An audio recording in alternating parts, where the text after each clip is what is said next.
Hi friends, welcome to my YouTube channel Deepak pharmacist.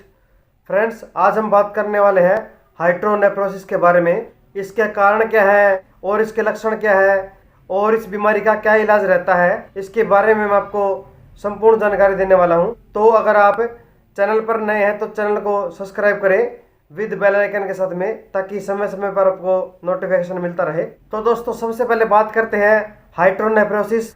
जैसा कि आपने देखा ही है कि हाइड्रो प्लस नेफ्रोसिस, नेफ्रोसिस होती है किडनी और हाइड्रो होता है पानी। तो किडनी में पानी भर जाना, इसका मीनिंग निकलता है ये। और यह एक ऐसी समस्या है, इसमें किडनी में पेशाब बनाने में बहुत परेशानी होती है और उस रुकावट के कारण किडनी में मूत्राशय तक पेशाब सही तरीके से नहीं पहुंच पाता है इस बीमारी के कारण, जिसकी वजह से किडनी में सूजन आ जाती है। अगर किसी व्यक्ति के शरीर से अपशिष्ट पदार्थ पेशाब के रास्ते से बाहर नहीं आ पाते हैं, उसकी वजह से ही किडनी में परेशानी होती है। अपशिष्ट पदार्थ का मतलब होता है कि जो भी आपने खाया पिया है, अच्छा खाया है या फिर बुरा खाया है, वो पेशाब के रास्ते से बाहर नहीं निकल पाता है, तब करके आपको हाइड्रोनेफ्रोसिस की शिकायत हो सकती है। नेक्स्ट मैं बात करता हूँ हाइड्रोनेफ्रोसिस के कारण के बारे में। किडनी आपके शरीर में मूत्राशय को जोड़ती है और अचानक से इसमें रुकावट आ जाती है, जिसकी वजह से पेशाब में खून आना, पेशाब में मवाद आना, पेशाब में चीस लगना, ये हाइड्रोनेफ्रोसिस की प्रॉब्लम आपको हो सकती है। अब लोग सोचते हैं कई बार किडनी आखिर है क्या, तो मैं आपको देसी भाषा में समझाता हूँ। किडनी हमारे शरीर का एक फिल्टर होता है। जैसे कि आप अपने घरों में आरओ लगाते हैं तो पानी को प्योर करने का काम करता है वो, उसी तरीके से हमारे शरीर में किडनी होती है।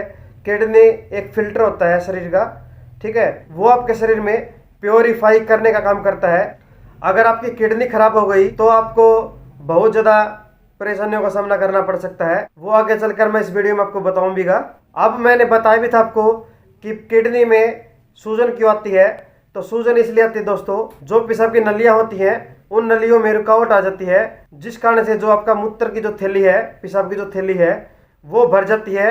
वो भरने के कारण जिसकी वजह से पेशाब जो है वो वापसी ही किडनी में जाने लगता है, जिसकी वजह से आपको किडनी में सूजन आती है और इसकी वजह से भी आपको हाइड्रोनेफ्रोसिस हो सकता है। अगर किसी रोगी को किडनी पर या फिर मूत्र वाहिनी पर कोई भी गांठ हो तो आपको हाइड्रोनेफ्रोसिस हो सकता है। अगर हाइड्रोनेफ्रोसिस है तो एक अच्छे क्वालिफाइड नेफ्रोलॉजिस्ट की सलाह लेनी चाहिए, ये एक किडनी विशेषज्ञ होता है। इसके अलावा अगर किसी भी पुरुष की प्रोस्टेट ग्रंथि बढ़ रही है तो उसको भी हाइड्रोनेफ्रोसिस की बीमारी हो सकती है और इसका इलाज न करवाने पर आपको कैंसर जैसी गंभीर परेशानियों का सामना करना पड़ सकता है। इसके अलावा दोस्तों, कई बार इंटरनल चोट की वजह से भी आपको हाइड्रोनेफ्रोसिस हो सकता है। इसके अलावा दोस्तों, किसी भी महिला को गर्भाशय, मूत्राशय या फिर मूत्र वाहिनी में भी कैंसर हो गया है तो भी आपको हाइड्रोनेफ्रोसिस हो सकता है। इसके अलावा दोस्तों, अगर आपको स्टोन है, पत्थरी की समस्या है,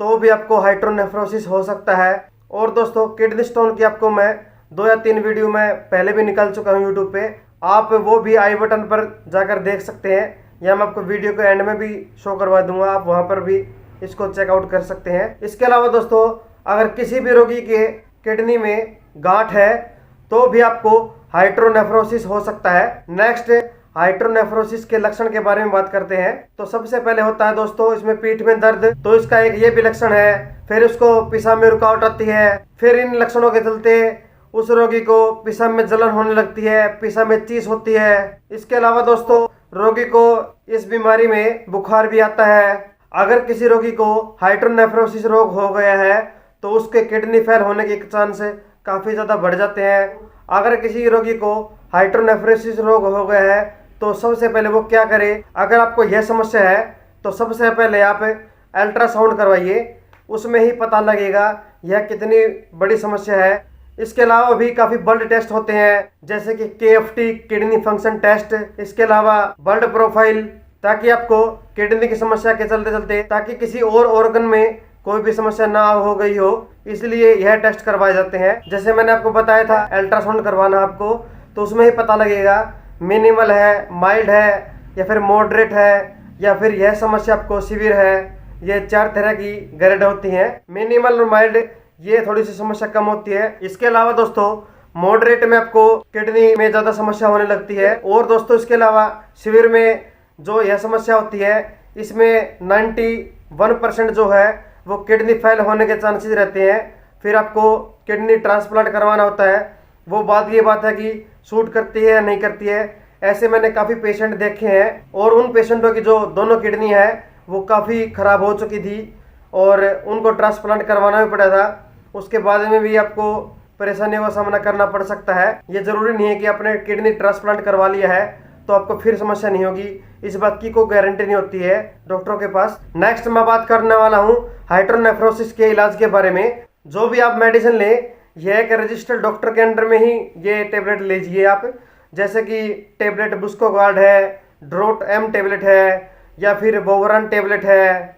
ये टेबलेट रहती हैं पेन किलर में। इसके अलावा दोस्तों, अगर कोई भी आप टेबलेट लेते हैं बगैर डॉक्टर के अनुसार तो आपको किडनी में और भी साइड इफेक्ट हो सकते हैं। इसके अलावा दोस्तों, पेन किलर इंजेक्शन भी लगते हैं, जैसे कि इंजेक्शन ट्रामाडोल है, इंजेक्शन बोवरन है, इंजेक्शन बुस्कोगार्ड है। ये पेन किलर इंजेक्शन लगते हैं। तो दोस्तों, हाइड्रोनेफ्रोसिस बीमारी में डॉक्टर एंटीबायोटिक भी देता है। वो कंडीशन के हिसाब से रहती है कि एंटीबायोटिक कौन सी लगती है। इसके अलावा दोस्तों, डॉक्टर आयुर्वेदिक सिरप भी यूज करता है, जैसे कि नेरी है। अगर किसी रोगी को पेशाब नहीं आता है, रुक रुक आता है, तो उसको पेशाब की ट्यूब लगाई जाती है, जिसकी वजह से रोगी को पेशाब करने में आसानी हो जाए।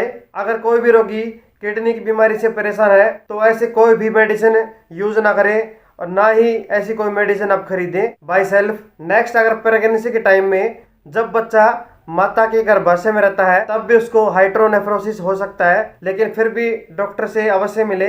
या फिर डिलीवरी के बाद भी बच्चे को हाइड्रोनेफ्रोसिस हो सकता है तो डॉक्टर को दिखाना बहुत ज़रूरी हो जाता है। अगर आपको कोई भी इस वीडियो में डाउट है तो आप हमें कमेंट सेक्शन में कमेंट कर सकते हैं, या फिर आपको कोई दिमाग में क्वेश्चन आ रहा है तो उसका रिप्लाई मैं ज़रूर करूँगा। और चैनल को सब्सक्राइब जरूर करें। Thank you so much.